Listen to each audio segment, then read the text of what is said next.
Aturan terbaru Bansos PKH di tahun 2024. Nah, kira-kira ada informasi terbaru apa ya teman-teman? Simak terus channel Lingkup Info ini, agar teman-teman semua selalu update. Assalamualaikum warahmatullahi wabarakatuh. Halo sobat pemirsa, kembali lagi di channel Lingkup Info. Bagaimana kabar sobat pemirsa semuanya?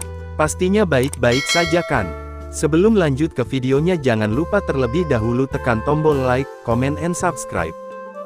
Pembahasan topik kali ini terkait aturan terbaru Bansos PKH di tahun 2024. Nah, seperti apa informasinya? Tanpa berlama-lama lagi, mari kita langsung saja pada berita pentingnya ya. Nah, yaitu dimana untuk pencairan bantuan PKH di tahun 2024 itu masih sama ya teman-teman. Ada yang melalui kartu KKS, dan ada juga yang melalui kantor pos Indonesia, dan nominalnya pun bisa berbeda-beda, tergantung komponen yang dimiliki oleh masing-masing KPM. Nah, selain itu juga sudah ada peraturan yang sudah ditetapkan ya teman-teman, dalam hal pencairan PKH di tahun 2024, jadi untuk bantuan PKH itu adalah bantuan bersyarat ya teman-teman, jadi harus memiliki komponen PKH, seperti anak balita, kemudian anak sekolah SD, anak sekolah SMP, anak sekolah SMA, kemudian penyandang disabilitas, dan juga komponen PKH lansia ya teman-teman, serta komponen ibu hamil. Nah, itu adalah komponen PKH ya teman-teman. Jadi bukan hanya anak balita, atau anak sekolah saja, tetapi ibu hamil pun sama ya masuk kategori komponen PKH, kemudian penyandang disabilitas, dan para lansia juga. Nah, kemudian dari ketujuh komponen bantuan PKH tersebut, ada 13 kriteria ya teman-teman, untuk menentukan bantuan PKH-nya bisa cair. Nah, yang pertama peraturannya itu adalah, kalian harus terdaftar di dalam DTKS, jadi mulai dari anak balita, anak SD, ibu hamil, kemudian anak SMP, anak SMA, penyandang disabilitas, dan lansia tersebut, harus masuk di dalam DTKS, dan aktif ya teman-teman, sebagai penerima bantuan PKH. Nah, kemudian peraturan yang kedua, di dalam keluarga maksimal hanya 4 komponen saja ya, yang bisa masuk ke dalam pencairan bantuan PKH.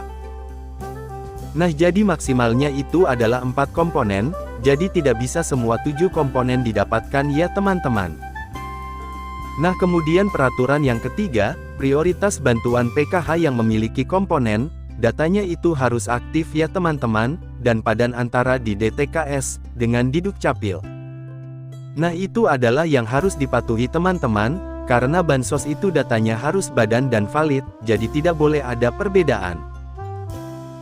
Kemudian peraturan yang kelima, jika kalian terdapat sebagai penerima bantuan PKH anak sekolah, baik itu SD, SMP, maupun SMA, datanya harus terdaftar di aplikasi Dapodik sekolah masing-masing ya, dan datanya badan dengan DTKS, nah jadi tidak boleh ada perbedaan. Kemudian peraturan yang keenam, untuk komponen PKH balita, yang disebut sebagai komponen PKH balita itu, adalah hingga anak yang kedua saja ya. Nah, apabila anak balita ketiga, ataupun balita keempat, dan seterusnya, maka sudah tidak dapat dibilang penerima bantuan PKH lagi ya teman-teman, karena cukup dibatasi sampai balita kedua saja. Nah, kemudian yang selanjutnya peraturannya adalah, komponen anak balita umurnya itu adalah sekitar 0-6 tahun. Jadi jika sudah lewat 6 tahun itu bukan kategori anak balita lagi ya, tetapi sudah masuk ke jenjang anak sekolah SD. Kemudian yang selanjutnya yang peraturan ke-8 adalah, yang dianggap komponen disabilitas, yang dianggap komponen itu hingga 4 orang ya teman-teman. Untuk komponen disabilitas, jadi maksimalnya itu ada 4 orang ya, yang bisa menerima bantuan PKH disabilitas dalam satu keluarga. Nah, kemudian yang selanjutnya untuk komponen lansia, peraturannya adalah yang dibilang komponen PKH lansia sama ya teman-teman, seperti penyandang disabilitas, yaitu maksimal 4 orang saja, yang masuk dalam pencairan PKH. Nah, jadi dalam satu keluarga maksimalnya 4 orang ya, untuk penyandang disabilitas dan komponen lansia. Nah, kemudian peraturan yang selanjutnya, untuk komponen lansia tersebut usianya harus mencapai minimal umur 60 tahun ya. Nah, minimalnya 60 tahun, kemudian yang selanjutnya untuk komponen cucu itu juga bisa ya teman-teman, masuk ke dalam pencairan bantuan PKH, asalkan lolos sebagai penerima ya teman-teman, dan memenuhi persyaratan. Nah, kemudian peraturan yang selanjutnya yang ke-12, untuk komponen ibu hamil yang dianggap atau dibilang komponen PKH ibu hamil, adalah hanya sampai kehamilan yang kedua saja. Nah, jadi apabila hamil yang ketiga kalinya atau keempat kalinya, itu sudah tidak bisa dapat bantuan PKH ya teman-teman, jadi sudah tidak bisa dihitung komponen PKH lagi. Nah, kemudian peraturan yang terakhir adalah, jika di dalam anggota keluarga memenuhi atau memiliki lebih dari satu komponen, maka yang dianggap penerima bantuan PKH adalah dari nominal yang paling tertinggi dahulu ya teman-teman.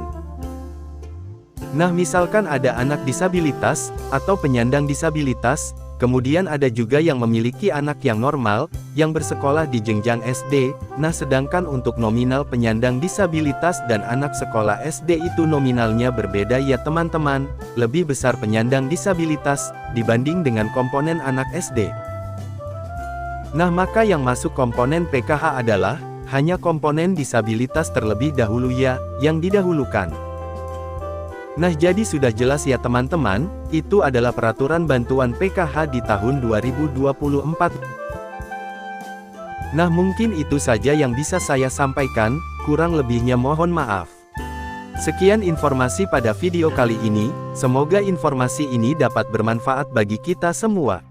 Terima kasih sudah menyimak videonya sampai habis, dan jika Anda berkenan jangan lupa like, comment and subscribe. Sampai jumpa di video selanjutnya.